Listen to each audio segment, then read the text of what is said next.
Okay, हम start कर रहे हैं और आज बहुत ही अच्छा वचन है और मैं ये विश्वास करता हूं कि आज आप बहुत गहरी बातें सीखेंगे। आमीन।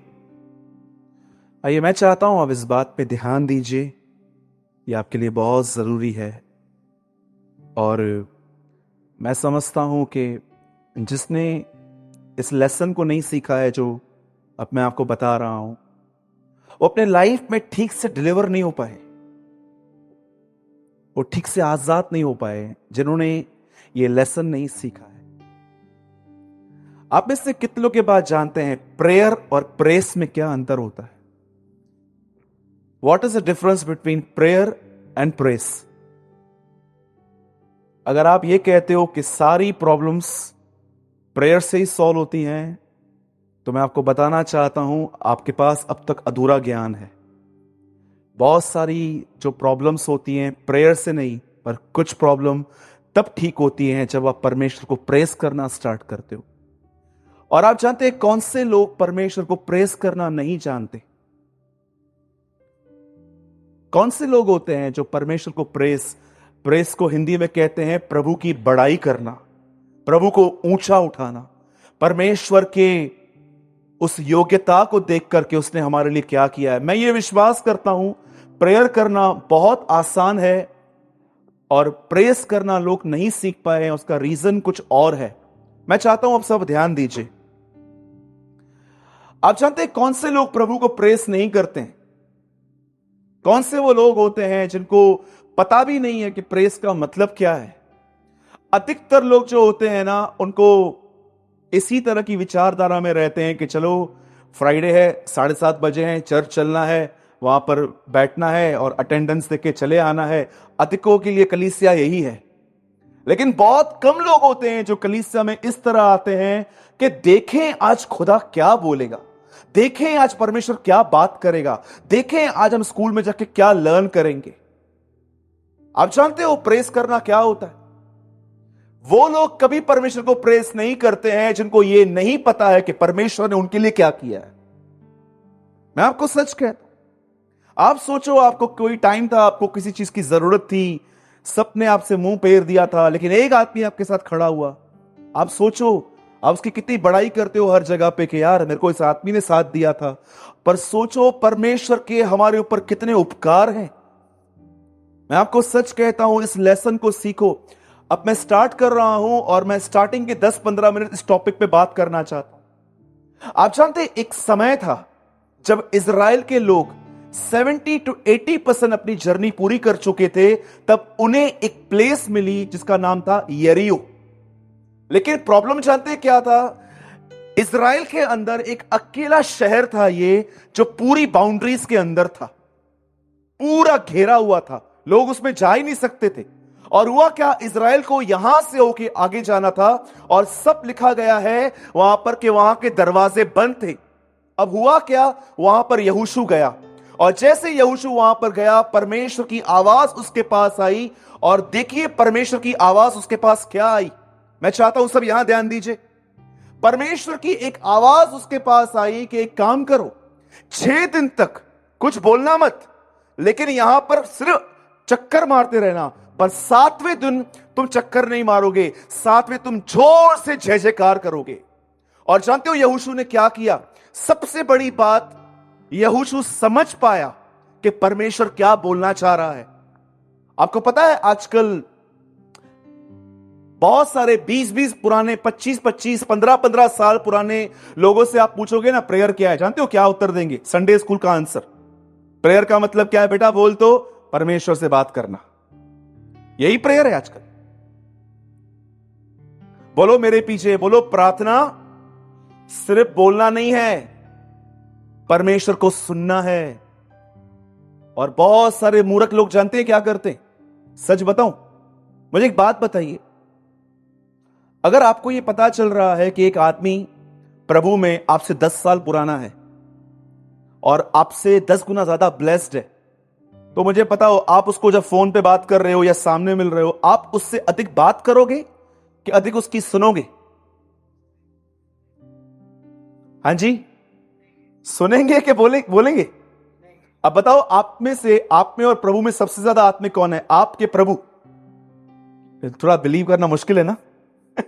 बहुतों के लिए ये बिलीव करना मुश्किल है। नहीं नहीं, मैं प्रभु से ज्यादा स्पिरिचुअल हूं। डू यू नो, बहुत सारे लोग प्रभु से ज्यादा स्पिरिचुअल हैं, इसलिए प्रभु से सिर्फ बोलते ही रहते हैं, उसकी सुनते नहीं है। प्रेयर सिर्फ बोलना नहीं होता, प्रेयर होता है परमेश्वर को सुनना। यहोशू ने इस बात को समझा कि प्रभु वहां पर क्या कह रहा है। हम में से अगर कोई उस सिचुएशन में होता तो हम क्या करते, बताओ? दिनों, तू क्या करता बेटा? समझो आप दीवार के सामने आते, आपको पता भी नहीं चलता। हम लोग क्या करते, वहां पर अनाउंसमेंट करते, 7 दिन उपवास प्रार्थना, 7 days फास्टिंग प्रेयर। जिसने खाना खाया वो श्रापित। शाऊल ऐसे उपवास करवाता था अपनी प्रजा से। आप जानते हो, जब उन्होंने 7 दिन तक ऐसा किया, और बाइबल ऐसा कहती है 7वें दिन उन्होंने जोर से कहा जय जयकार, और बाइबल जानते हैं क्या कहती है? दीवार गिर गई। अब मैं आपसे एक सवाल पूछना चाहता हूं। मैं जानता हूं सालों से आपने पैसेजेस पढ़े होंगे, ये दीवार कैसे गिरी? प्रैक्टिकली आइए, आपने पढ़ा है, अब आओ थोड़ा उसमें घुसे, प्रैक्टिकल करें। जानते हो यीशु मसीह कितना प्रैक्टिकल था? मुर्दों में से जिंदा होने के बाद एक जगह पे वो मछली पका रहा था। कितने लोग ये बात जानते? मुर्दों में से जिंदा होने के बाद एक जगह पे यीशु मछली पका रहा था। किसके लिए पका रहा था? अपने लिए कि चेलों के लिए? वो जानता था कि अभी सरमन की जरूरत नहीं है, अभी खाने की जरूरत है। जहां पर सरमन की जरूरत है वहां सरमन दो, जहां पर खाने की जरूरत है वहां पर खाना दो। याकूब में लिखा गया है, अगर तुम्हारे पास कोई आता है और कहता है हम भूखे हैं, और तुम कहते हो गर्म रहो, तृप्त रहो, तो क्या तुमने अपना काम किया? यहां पर एक भाई आता है, एक बहन आती है और कहती है ब्रदर मुझे बहुत भूख लगी है, आओ ना आपके लिए प्रेयर करते। आओ आपके लिए प्रेयर करते। ये क्या है? आप जानते हो, जब उन्होंने उस दीवार के 7वें दिन वहां पर जोर से कहा जय जयकार, और बाइबल कहती है वो दीवार गिर गई। जानते हो ये कैसे गिरी? याद रखना, when you praise, power released। जब उन्होंने ऐसा कहा, परमेश्वर की जय जयकार, तब स्वर्ग से सामर्थ आई, और ये सामर्थ दीवारों पे गिरी, और उन दीवारों को उनको पापड़ की तरह टूटना पड़ा। आप जानते हो, जब आप परमेश्वर को कहते हो प्रभु आप महान हैं, प्रभु आप दयालु हैं, प्रभु आप अनुग्रहकारी हैं, जानते हो यहोशू वहां पर खड़े होकर उनको क्या बोलता है? सुनो, उसकी जय जयकार करो, क्यों कि उसने नगर हमें दे दिया है। पुराने नियम के अंदर वर्शिप ऐसे होती थी, प्रेस ऐसे होती थी। जानते हो नए नियम में लोग प्रेस क्यों करेंगे? क्योंकि तुम्हारे गुनाह क्षमा हो चुके हैं, शैतान हरा दिया गया है क्रूस पर, तुम्हें धर्मी कह रहा है कि परमेश्वर तुम्हें धर्मी कहा है, इसीलिए तुम्हें उसकी बड़ाई करनी चाहिए। आज लोग प्रेयर करते हैं, एक मिस्टेक भी नहीं कह सकता हूं, लेकिन मैं समझता हूं एक अधूरा लेसन। जानते हम क्या करते हैं? सब यहां पर प्रैक्टिकल देखिए। हम स्टार्ट करते, पिता हम दुआ करते हैं यीशु मसीह के नाम में, आप महान हैं, आप दयालु हैं, आप अनुग्रहकारी हैं, आपको देर से गुस्सा आता है, आप बड़े अनुग्रहकारी हैं। पिता मैं दुआ करता हूं यीशु के नाम से। और उसके बाद 15 मिनट प्रेयर चलती है। प्रेस कितना चली? 30 सेकंड, और प्रार्थना 15 मिनट। क्योंकि जानते हैं प्रेस में क्या होता है? बहुत सारे लोग वचन नहीं पढ़ते हैं, इसीलिए उनको प्रेस करना आता ही नहीं है। प्रार्थना तो हर एक को आती है, क्योंकि हमारे पास बहुत सारी चीजें नहीं है मांगने के लिए। हमारे पास इतनी चीजें हैं, हम मांगते रहते हैं, लेकिन प्रेस क्या होती है आपको पता है? आप उसमें कुछ मांगते नहीं हो, आप उसमें कुछ नहीं मांगते हो, आप सिर्फ परमेश्वर को बताते हो कि वो कौन है। Learn to press.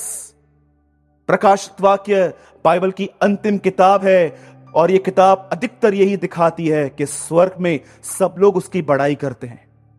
आप जानते हो आजकल जब बिलीवर्स एक दूसरे से मिलते हैं, अधिकतर, ऐसा नहीं कहता हूं सब, लेकिन अधिकतर विश्वासी सिर्फ उनके लिए बात करते रहते हैं जिनके टाइप पे प्रॉब्लम्स चल रहे हैं। इसका क्या हुआ? सब पता है, ये भी खोटे पुशंदस, सब पता है उनको क्या हो रहा है। उसके बाद भी अभी तक वो न्यूज़पेपर अंदर पूरा नहीं गया है कि एक्स्ट्रा पेपर भी चाहिए। एक एक से पूछेंगे, इसका क्या हुआ, इसका क्या हुआ, इसका क्या हुआ, इसका क्या हुआ, इसका क्या हुआ, खोट खोट के पूरा अंदर से निकालेंगे। आपको पता है, जब स्वर्गदूत ऊपर स्वर्ग में मिलते हैं, वो कभी भी ये नहीं कहते हैं कि कितना खुदा ने उसको दिया था ना, कितनी यशप मणियां दी थी उसे, उसके बाद भी बलवा करके नीचे चला गया। कोई यहां पर लूसीफर के लिए बात नहीं करता है। वहां पर जानते हो, सब लोग स्वर्ग में एक ही बात कहते हैं जब वो एक दूसरे से मिलते हैं, कहते हैं पवित्र पवित्र पवित्र सेनाओं का यहोवा। आप में से कितने लोग हैं, मुझे सच बताइए, जब आप किसी से मिलते हैं तो आप खुदा के लिए बात करते हैं, परमेश्वर के लिए बात करते हैं, उसकी बड़ाई करते हैं। विराट कोहली ने 100 बनाया, सचिन ने संन्यास लिया, ओबामा राष्ट्रपति पद छोड़ के चला गया। अरे क्या मिलेगा हमको इन सब से? मैं आपको सच कहता हूं, मुझे पेपर पढ़ना बहुत पसंद है, लेकिन मुझे नहीं लगता है कि मुझे सारी डिटेल्स पढ़नी है। मैं हेडलाइन पढ़ता हूं, यहां ये हो रहा है, वहां हो रहा है, लेकिन मुझे आदत नहीं है कि पूरा पेपर अंदर डालूं, पूरा एक एक चीज। जैसे लोगों के पास बहुत टाइम रहता है बाइबल नहीं पढ़ने का, लेकिन पूरा न्यूज़पेपर A to Z पढ़ेंगे, पूरा अंदर डालेंगे। मैं नहीं कहता हूं ये गलत है, पर मुझे समझ में नहीं आता है कि हमारे पास बाइबल पढ़ने के लिए टाइम नहीं है, पर इन चीजों के लिए कैसे टाइम है? मैं आपसे पूछना चाहता हूं, आप में से कितने लोगों ने ये लेसन लर्न किया है, परमेश्वर की बड़ाई करना, कि आप अपने लाइफ में एवरी डे 10 मिनट सिर्फ कुछ प्रभु से मांगते नहीं हैं, सिर्फ आप बैठे रहते हैं और उसको बताते हैं वो कौन है, वो दयालु है, वो महान है, वह जिंदगी की रोटी है, वह जीवन का जल है, वो मार्ग सच्चाई और जीवन है, वो सच्ची दाखलता है, वो मुर्दों में से जी उठने में पहलोठा है। राहाब वैश्या कहती है वो ऊपर के आकाश और नीचे की पृथ्वी का परमेश्वर है। हबक्कूक कहता है उसका हाथ छुड़ाने में सामर्थ्य है। मूसा कहता है यहोवा योद्धा है, उसका नाम प्रभु है। प्रकाशित वाक्य में लिखा गया है यह वह है जो हमारे लिए वध किया गया। कितने लोग हैं जो एवरी डे, मैं आपको सच कहता हूं, एक दिन, सिर्फ एक दिन 15 मिनट अलग करो, डोंट प्रे, प्रार्थना मत करो, परमेश्वर को प्रेस करो। आप जब वहां से उठोगे ना, आपको ऐसा लगेगा कि आप बंधे हुए थे अंदर से और किसी ने आपकी रस्सियां खोली। Tremendous power release when people press. Bible ऐसा बताती है, उन्होंने 7वें दिन चक्कर मारा और जोर से ऐसा कहा, जय जयकार परमेश्वर की। और जैसे उन्होंने ये कहा, बाइबल कहती है दीवार गिर गई। जानते हो दीवार कैसे गिरी? परमेश्वर की सामर्थ उन दीवारों पे गिरी और वो दीवारें चकनाचूर हो गई। और वो लोग, आपको पता है, अगर हम होते ना तो जानते हम क्या करते? मैं तो सच बता रहा हूं, मुझे अपनी पता है, हम लोग वहां पर फावड़े हथौड़े लेके इनको तोड़ना चालू करते। और क्योंकि आपको पता है जो लोग प्रभु के साथ जुड़े हुए नहीं रहते हैं, वो हमेशा अपने एफर्ट्स में बिजी रहते हैं, आपको देखा रहेगा। लेकिन ये ऐसे नहीं थे, ये जानते थे परमेश्वर की बड़ाई करना क्या है। एक लेसन सीखिए। और आप बोलोगे ब्रदर ये पुराना नियम है। कितने लोगों ने इब्रानियों 11 अध्याय पढ़ा है? विश्वास ही से यरीहो की शहरपनाह ऐसे गिरी, पानी की तरह वो ढह गई। मैं कभी भी जब देखता हूं ना, मेरा चरित्र बदल रहा है। अब मुझे गुस्सा आ रहा है, अब मैं माफ नहीं कर पा रहा हूं, अब मुझे किसी की उन्नति देख के जलन हो रही है। मैं परमेश्वर की बड़ाई करना शुरू करता हूं। मैं बोलता हूं प्रभु ये सब हमारा नहीं है, ये कहीं और से है, ये वहीं जाना चाहिए। यीशु कहता है भीतर की वस्तुओं को दान कर दो, तुम्हारे लिए सब शुद्ध हो जाएगा। प्रेयर करना बहुत आसान है, प्रेस करना सीखिए, लर्न कीजिए एवरी डे खुदा की बड़ाई करना। मैं आपको सच कहता हूं, आप पवित्र आत्मा से भर के जिंदगी जिएंगे। आमीन। कितने लोग मेरी बात समझ पा रहे हैं? ठीक है। आज बहुत स्मॉल वर्ड है और सच्ची में स्मॉल है। नहीं ब्रदर, बिलीव नहीं हो रहा है। ओके, प्लीज मैं आपको फिर से कहता हूं, मेरा कोई टारगेट नहीं रहता है, लेकिन आज मुझे परमेश्वर ने बहुत टफ वर्ड दिया है। और मैं इतना भी विश्वास करता हूं, जो लोग लेजी हैं आप यहां से हर्ट होके जाएंगे। बोलो आमीन। वाह, सबने आमीन कहा भी। Praise the Lord. Okay okay okay, आइए, जिनके पास भी प्रभु का वचन है, how many people know this great God laziness? लोग आराधना करते हैं इस परमेश्वर की, आपको पता है? आजकल दुनिया में बहुत सारे परमेश्वर हैं। One more great God called familiarity, famous होना। लोग उसकी आराधना करते हैं, पैसों की आराधना करते हैं। लेकिन मैं ये विश्वास करता हूं, हमारे कलीसियाओं के अंदर इन दिनों में जिस चीज को हमें अपने चर्च से निकाल के फेंकना है ना, वो है सुस्ती। बोलो लेजीनेस। आइए हम वर्ड में आएंगे। मैं आपको बताना चाहता हूं कि आप कितने ब्लेस्ड हो सकते हैं अगर आप इस दुश्मन से लड़ना सीख लें। तो आप कितने आशीषित हो सकते हैं। जिनके पास भी प्रभु का वचन है, हम सब खोलेंगे लूका 19वां अध्याय। मैं चाहता हूं इस वर्ड को स्टार्ट होने से पहले एक रोशनी मैं आपको देना चाहता हूं जो बहुत जरूरी है आपके लिए। ठीक है? आप जानते हैं, आज से मेरे ख्याल से 2-2.5 महीना पहले एक परमेश्वर के दास प्रभु में सो गए। और मैं आपको सच कहता हूं, मैं सबकी नहीं जानता, लेकिन मैं और मेरे साथ कुछ भाई हैं यहां पर, हम लोगों ने सच में उनसे बहुत आशीष पाई थी। और मैं ये विश्वास करता हूं कि हम उसे देखेंगे। और उनका नाम था Billy Graham. Such a great man of God, एक सच्चा परमेश्वर का दास था। उन्होंने अपनी लाइफ में कुछ ज्यादा किताबें नहीं लिखी, लेकिन उन्होंने किताब लिखी जिस किताब का नाम था 7 भयंकर पाप। और उन भयंकर पापों में उन्होंने एक चीज लिखी थी, और वो चीज थी सुस्ती। आप जानते हैं सुस्ती कहां होती है? याद रखना, सुस्ती बॉडी में नहीं होती है, सुस्ती माइंड में होती है हमेशा। कई बार आप देखो कि आपका जो माइंड है, माइंड लेजी होता है। और जब आपका माइंड लेजी हो जाता है, उसके बाद आपकी बॉडी लेजी हो जाती है। कई बार आप देखो कितने लोग कभी मॉर्निंग में 5-6 बजे लोनावाला के लिए निकले हैं। यहां से 5 बजे, 6 बजे, 7 बजे निकले हैं। कभी कभी तो गए होंगे।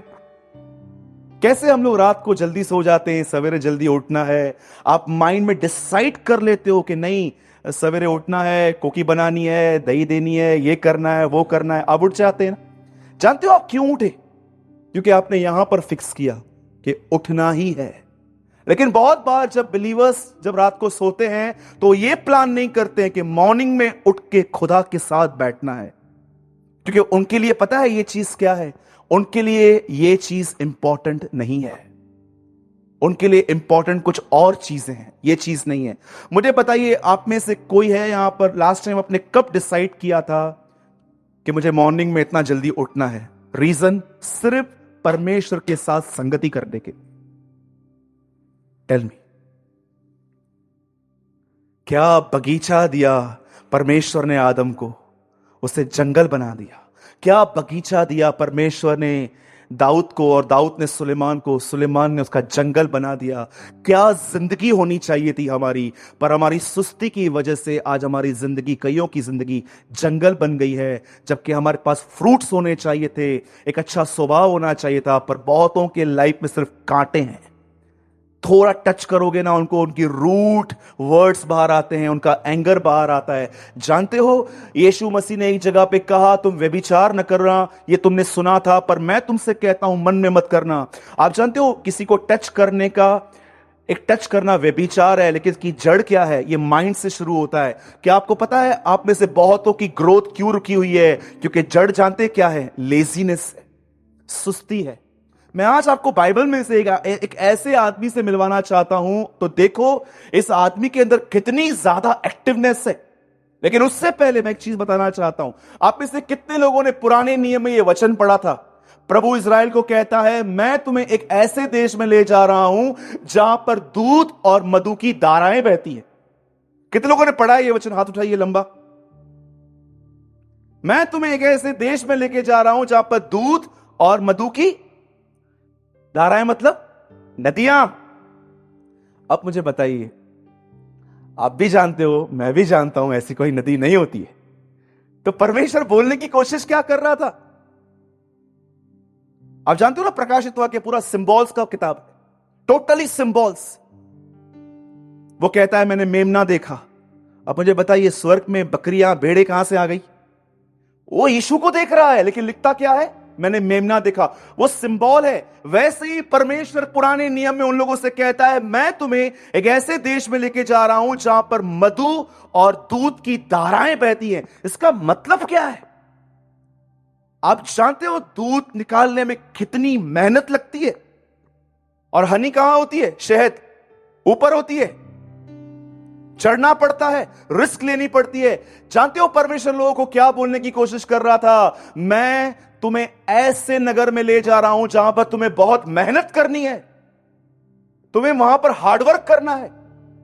कितने लोग ये बात जानते हैं? 4 लोगों को परमेश्वर ने बुलाया था। पतरस जिस समय वो मछलियों का जाल साफ कर रहा था, लेवी जब वो पढ़ाई कर रहा था, एलीशा जब वो बैल चला रहा था, मूसा जब वो अपने ससुर यत्रो की, हर एक को उसकी काम की जगह से क्यों बुलाया गया? क्यों? जब वो सेक्युलर जॉब कर रहे थे तब परमेश्वर उनको कहा मेरे पीछे आओ। याद रखना, परमेश्वर कभी अपने आप को सुस्त लोगों पे प्रकट नहीं करता है, कभी भी नहीं। आपके लाइफ में अगर कोई डिसिप्लिन नहीं है, कभी भी खाया, कभी भी पिया, कभी भी सो गया, और आप फिर बोलते हैं प्रभु मुझ पर दया कर, एक आधे अधूरे मन से, या ना योशिया के लिए ऐसा लिखा गया है, वो प्रभु के पीछे चला तो सही परंतु पूरे मन से नहीं।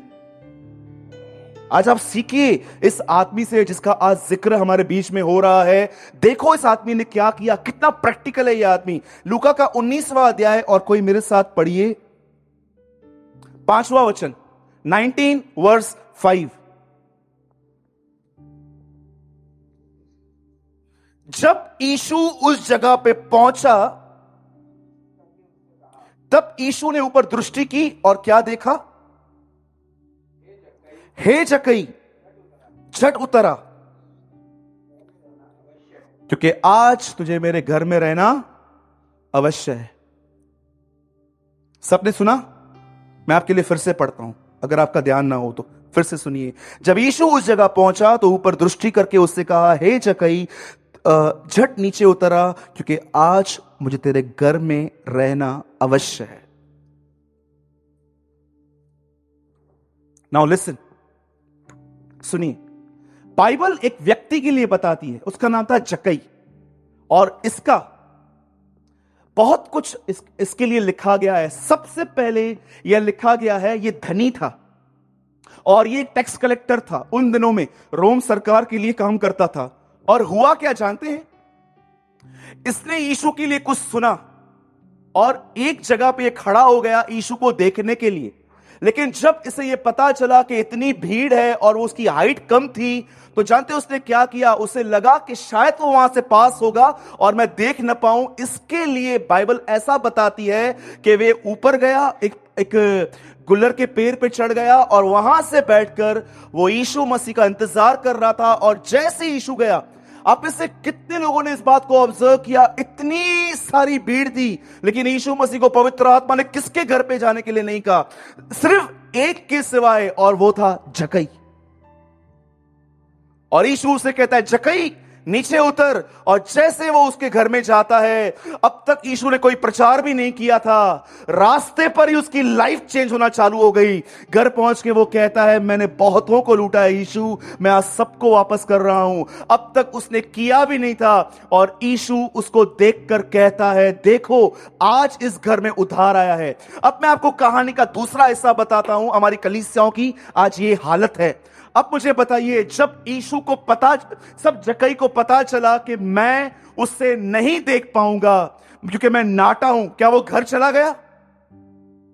क्या उसने वहां पर बैठ के प्रार्थना की, पिता मैं दुआ करता हूं, जीसस लव्स मी, यीशु मसीह मुझसे प्यार करता है, वो खुद मेरे पास आएगा और बोलेगा चल? आप जानते हो उसने क्या किया? बोलो, उसने एफर्ट डाला। बोलो अपने बाजू वाले को, उसने एफर्ट डाला। जानते हो एक वर्ड लिखा है वहां पर, जक्कई उसे देखना चाहता था। आज मैं आपसे पूछना चाहता हूं, आपके पास भूख और प्यास है? आप बोलेंगे यस। झूठे हो तुम लोग, झूठ बोलते हो तुम लोग। जानते हो क्यों? जिसके अंदर चाहत होती है वो एफर्ट डालते हैं, वो बैठे नहीं रहते हैं उधर। जिनके अंदर भूख होती है ना, जानते हो क्या करते हैं? वो बलिदान करते हैं। आज किसी से भी पूछो, मैं एक चर्च में था, मैंने वहां पर लोगों से पूछा आप में से कितने लोग प्रभु के लिए भूखे और प्यासे हैं। 90% लोगों ने हाथ उठाया। मैंने बोला नींद से कितने बजे उठते हो? बोला 12 बजे। मैंने बोला झूठो, हाथ नीचे करो अपना।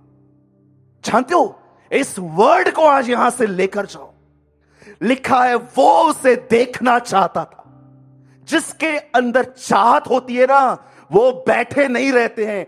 जानते हो कौन से लोग बैठे रहते हैं? सिर्फ चर्च आएंगे, 10 मिनट की प्रेयर करेंगे, घर पे जाके 10 मिनट बाइबल रीड पढ़ेंगे और बस बैठे रहेंगे, शुभ संदेश चलाएंगे और अपने आप को धोखा देंगे कि हम एक मसीह है। याद रखना, जिस आदमी को चाहत थी वो ऊपर गया। वो धनी था, अच्छे कपड़े पहनता था, अपनी इज्जत की परवाह किए बगैर वो ऊपर खड़ा था, सिर्फ अपने स्वामी को देखने के लिए। और यीशु उसको देख के कहता है नीचे उतर। तू इन 1000 लोगों की तरह नहीं है जो बस आते हैं चर्च में। तूने एफर्ट डाला है। बाइबल कहती है जो मेरा आदर करते हैं मैं उनका आदर करता हूं। मैं आपसे पूछना चाहता हूं, यदि आप भूखे और प्यासे हैं तो क्या आप खुदा के करीब जाने के लिए मेहनत करते हैं? टेल मी, करते हैं मेहनत? 10 बजे उठते हैं, 11 बजे उठते हैं, उसके बाद भी मन में विचार आते 1 घंटा और सो जाऊं। यह है आज की जनरेशन। और कहते हैं हमें चाहत है। यूहन्ना कहता है जो कोई यह कहता है मैं उसे जानता हूं और उसकी आज्ञाओं पे नहीं चलता, वह झूठा है और उसमें सत्य नहीं है। मैं इतना ब्लेस्ड हुआ, इतना आशीषित हुआ इस वचन को पढ़कर, जब ऐसा लिखा था वो यीशु को देखना चाहता था और नेक्स्ट स्टेप लिखा था वो पहाड़ पे वो ऊपर चढ़ गया। मुझे खुदा ने कहा जिनके अंदर भूख होती है ना, वो चुप नहीं रह सकते हैं, वो कुछ ना कुछ करते रहते हैं मेरे करीब आने के लिए। जानते हो आज हमारी लाइफ कहां सीमित हो गई है? जानते हो प्रॉब्लम कहां है? हमारे पास थोड़ा ज्ञान क्या आ गया है। मैं जानता हूं आप में से कुछ लोग इस बात को पूरी तरह से मुझे गलत कहेंगे, पर मुझे इस बात की कोई केयर नहीं है। मैं आपसे एक सवाल पूछना चाहता हूं। अदन की वाटिका में शैतान ने आदम और हवा को किस पेड़ की तरफ खाने के लिए लीड किया? ज्ञान के जीवन? शैतान ने पुराने नियम में आदम और हवा को बोला ज्ञान की तरफ जाओ। आज कलीसिया के पास पूरा ज्ञान क्या आ गया है। उनको लगता है 3-4 वचन हमें याद आ गए, 2-4 पास्टरों से हमारी पहचान हो गई, अब हम कुछ कर रहे हैं, हम संतुष्ट होते हैं। कोई ऐसा है जो एवरी डे अपनी लेजीनेस से लड़ाई करके वो परमेश्वर के साथ बैठता है पवित्र आत्मा की भरपूरी पाने के लिए? मैं चाहता हूं आप सब बाइबल बंद कीजिए, यहां देखिए, बंद कीजिए, बंद कीजिए, प्लीज बंद कीजिए, सब बंद कीजिए। मैं चाहता हूं ये 5 मिनट आपका ध्यान न भटके कहां पर भी। आप जानते हैं बाइबल की पहली किताब जो बाइबल में पाई जाती है वो उत्पत्ति है। और जानते हो एक किताब कैसे शुरू होती है? हाबिल के बलिदान से। हाबिल ने बलिदान किया। और आप जानते हैं पुराने नियम की आखिरी किताब कौन सी है? मलाकी। जानते हो उस किताब का अंत क्या है?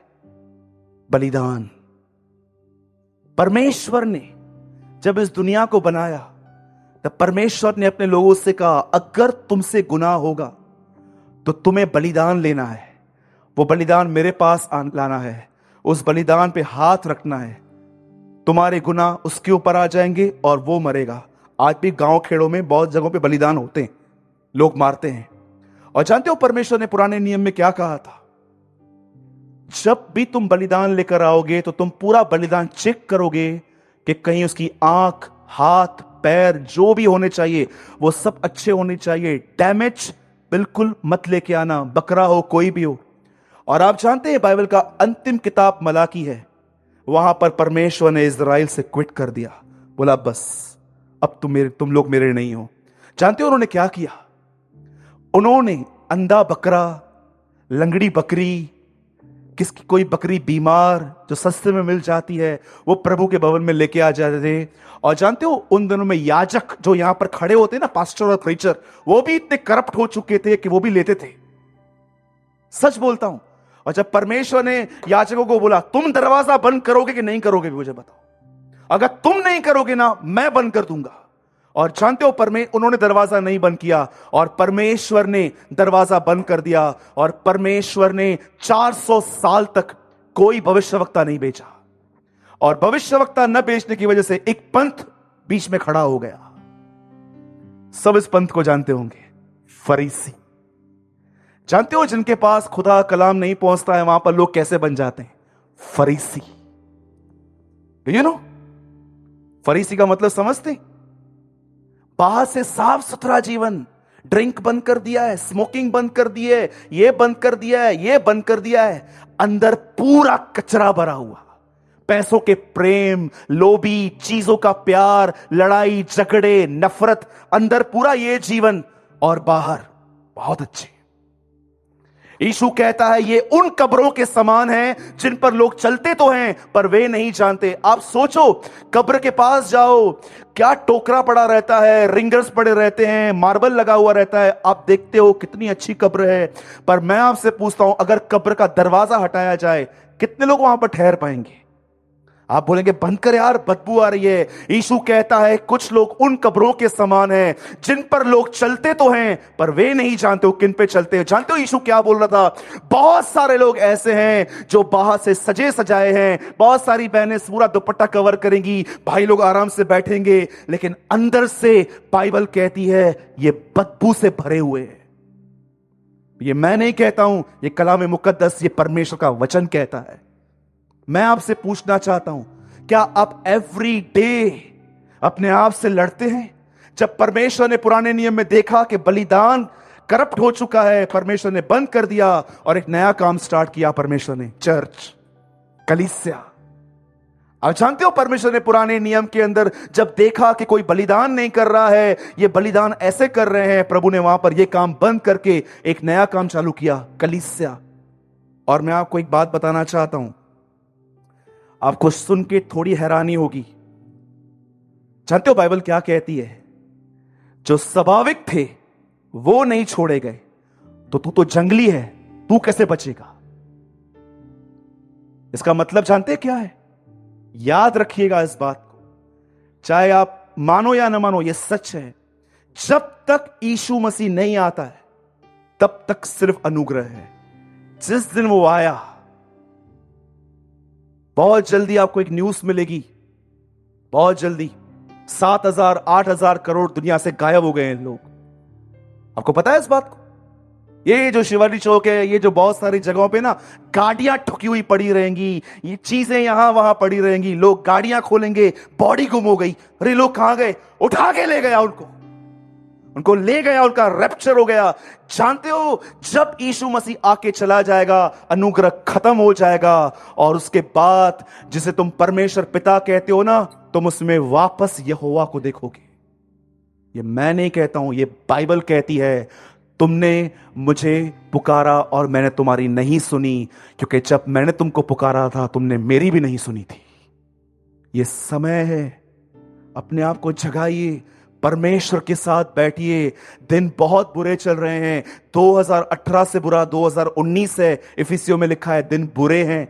अपने आप को परमेश्वर के साथ बांध के रखिए। ये दुनिया, आपको पता है, ये मन आपको पता नहीं कहां ले जाएगा। मैं आपको सच कहता हूं, आज मीटिंग स्टार्ट करने से पहले मुझे परमेश्वर ने अंदर में कहा था आज मैं कलीसिया को ढांटूंगा। सच कहता हूं, मैंने बहुत क्लियरली सुना था आज मैं कलीसिया को ढांटूंगा। और मैंने प्रभु से अंदर में कहा, प्रभु क्यों? बोला मेरे बहुत सारे बच्चे लेजी हो गए। मैंने उनको बहुत प्यार से समझाया और आज उनकी लेजीनेस उनकी बैकस्लाइडिंग का रीजन है। मेरे भाइयों बहनों, उठो। बाइबल कहती है धर्म के लिए जाग उठो और पाप न करो। बाइबल का धर्म वो नहीं है जो दुनिया का धर्म होता है। वचन कहता है यदि हम उसकी आज्ञा को माने तो यही हमारे लिए धर्म ठहरेगा, यही हमारे लिए रिलीजन और धर्म ठहरेगा। एक लास्ट सवाल अपने आप से पूछिए, क्या इन दिनों में आप लेजी तो नहीं हो गए हो? अब आपको बाइबल एक्साइटेड नहीं करती, अब आपको प्रेयर एक्साइटेड नहीं करती, अब आप परमेश्वर के पास जाते नहीं हो, लाए जाते हो। क्या ऐसा तो नहीं है पिज्जा वड़ा पाव चीज ने आपके बदन को आपके ऊपर चढ़ा दिया है? मैं फिर से कहता हूं, आप में से बहुत सारे लोग लेजी हैं। निकलो इन बातों से, परमेश्वर के साथ समय बिताओ, प्रभु के साथ बैठो, पवित्र आत्मा से परिपूर्ण हो जाओ। और अगर आज की मीटिंग भी अगर आपको नहीं जगा पाई, तो मैं आपको कहना चाहता हूं, न्याय के दिन एक शब्द को सुनने के लिए तैयार रहना, और वो शब्द है, मैं तुम्हें नहीं जानता। मैं तुम्हें नहीं जानता। मैं हमेशा कहता हूं, इस कलीसिया में आप कभी वो नहीं सुनोगे जो आप सुनना चाहते हो। आप हमेशा वही सुनोगे जो आपको परमेश्वर सुनाना चाहता है। सच कहता हूं।